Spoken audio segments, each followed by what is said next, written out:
Hello, my friends, and welcome to this podcast. It is I, Baal Kadmon.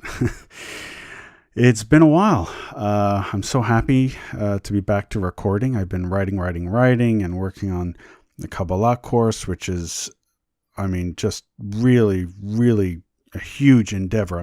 This course is going to be very comprehensive. So anyway, I hope you're doing well.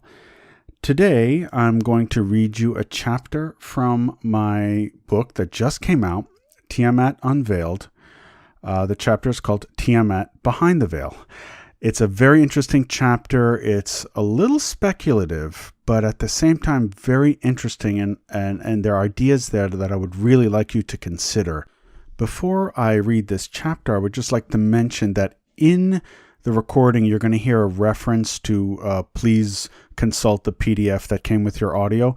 The reason why I say that is because this is obviously a very visual chapter, and so obviously you won't need the PDF because you're going to watch it here right on YouTube, and if you're reading it from my website, you'll see it in the blog as well. Okay, with that said, here is the chapter Tiamat Behind the Veil. I hope you enjoy it. Tiamat Behind the Veil. This is also a very visual chapter, so please reference the PDF that came with this audio.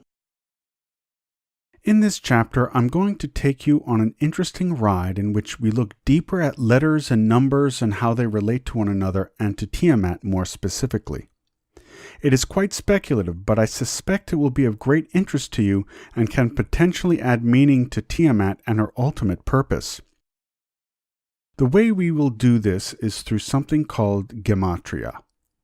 If you have studied the occult, or more specifically the Kabbalah, you may have encountered the term Gematria. In Gematria, we try to ascertain additional meaning from letters by looking at their numerical value and manipulating them in various ways. These numerical values often contain hidden secrets that would otherwise not be ascertained by reading the surface text. It is very popular in Kabbalah study and can only truly be understood in Hebrew. I employ it all the time in my own Kabbalistic practices. I will cover Gematria in much greater depth in my upcoming course on Kabbalah. Please sign up to my newsletter at www.baalkadmon.com to find out when it will be released. You may be asking yourself, what does Gematria have to do with Tiamat? Good question. Thank you for asking. As you may know, numbers show up in almost all religions and spiritual texts, be it 40 days and 40 nights, the Trinity, 10 Commandments, the 10 Sfirot in the Kabbalah, and so forth. And of course, the most famous number, or infamous of them all, is 666, the supposed number of the beast. I, for one, do not believe that this is a negative number, and I have a feeling many of you would agree. To me, aside from the historical connotations, i.e. Emperor Nero, the number signifies upheaval and a destruction of the old. Chaos, for lack of a better term. Chaos is not a bad thing. It is completely necessary for new potentials to become actualized. Before I go into detail, first let me itemize the Hebrew letters and their numeric value. This way you can do the math with me as we work through this chapter. There are several forms of Gematria. We will use the two most common kinds with the following numerical values. All Gematria sources are considered valid. They are simply used in different contexts. In Kabbalah, they are used interchangeably. Since this is an audio, it's very hard for me to read them all out, so please reference in the PDF Hebrew letter values example 1. And please reference Hebrew letter values example 2. In the following example, we will use Hebrew letter values example 1 as our method for Gematria. As I stated earlier in the book, we know that Tiamat is called Tehom in the book of Genesis. And as in the Enuma Elish, Genesis is discussing a primordial moment when Tiamat is roaming the void.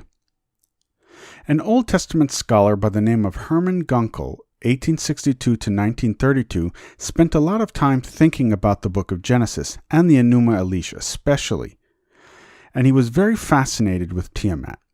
He, as other scholars, agree that the term Tehom means Tiamat.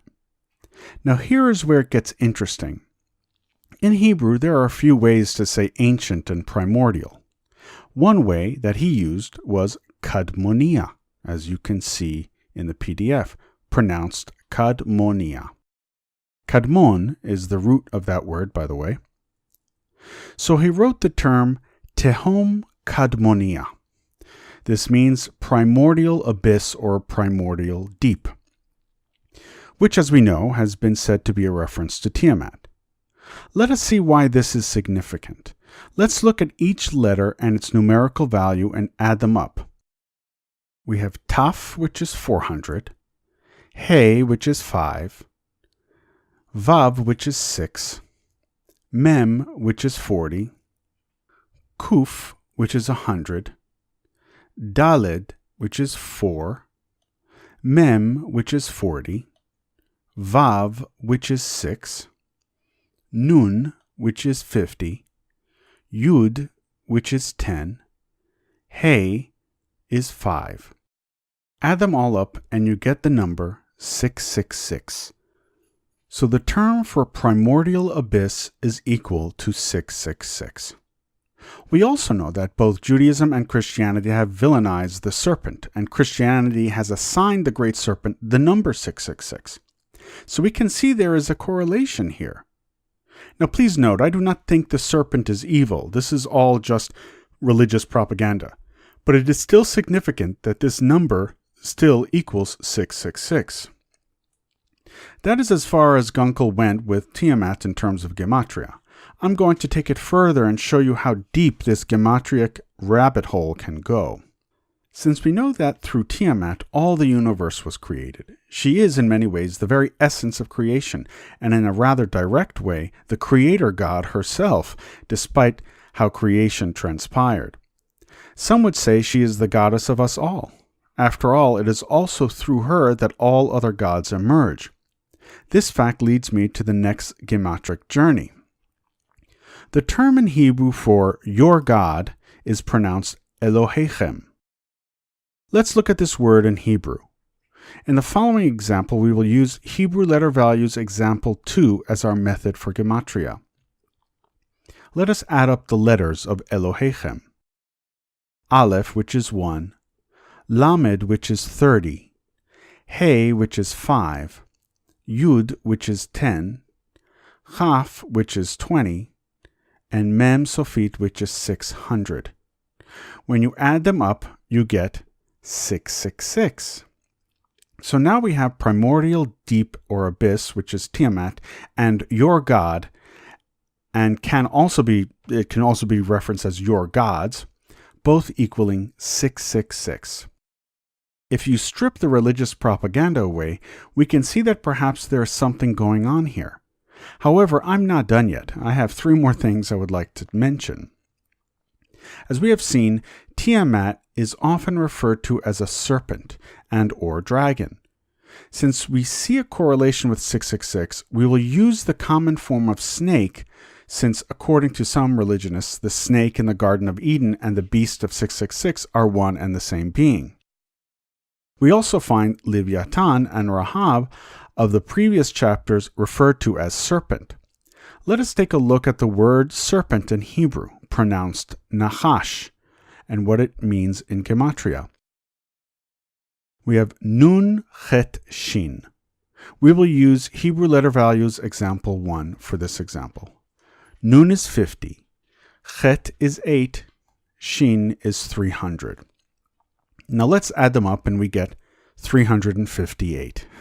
Well, not quite 666, but here is why I mention this. It will make perfect sense in a moment, and we will tie it into the previous Gematric example. Still using Hebrew letter values example 1, we will now look at another word. The word below is pronounced Mashiach. That's Mem, Shin, Yud, Chet. Now let us look at the numerical values. Mem is 40. Shin is 300. Yud is 10. Chet is 8. Now we add them up, and again we have 358.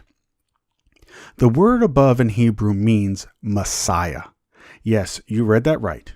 In Gematria, we have the word for snake and Messiah equaling the same numeric value, and to top it all off, it is using the same Gematria system. Now to go even further into Gematric rabbit hole, if you add 3 plus 5 plus 8, you get 16. The word for she in Hebrew is spelled He Yud Aleph.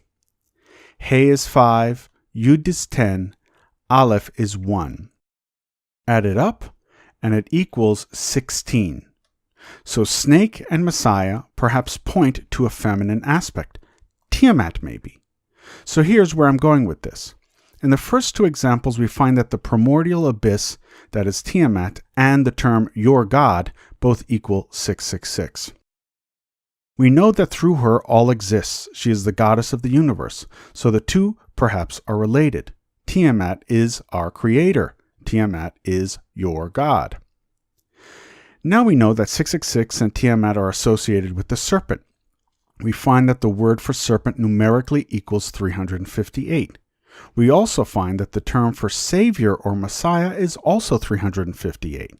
And when you add the numbers together, 3 plus 5 plus 8, you get 16, which corresponds with the word she. When you put all these pieces together, we find a hidden meaning behind Tiamat, the snake and creation itself. We can speculate that it is through Tiamat and her energy that we are not only created, but are also freed. We know in the occult that chaos and magic are meant to redeem us from bondage, not enslave us. For many, 666 means that very thing, freedom. So perhaps 666, the number of the beast, is in fact the number of redemption, and it's through the primordial deep or the abyss of Tiamat we can find that in ourselves. After all, it is through her that we exist. Her very salty essence is in our blood. Perhaps the writers of the Old Testament and New Testament were trying to tell us something, but hid it behind a veil. I know it is speculative, but this is exactly how Gematria works. It teases out meaning. As speculative as it is, it's something we should seriously think about. Perhaps there is even a veiled reference to Kundalini right there as well. Kundalini is, after all, a serpent and a feminine nature. I just touched the surface here. There is a lot more to this. However, for the sake of brevity, I must move on. There you have it, my friends, a chapter from my book, Tiamat Unveiled.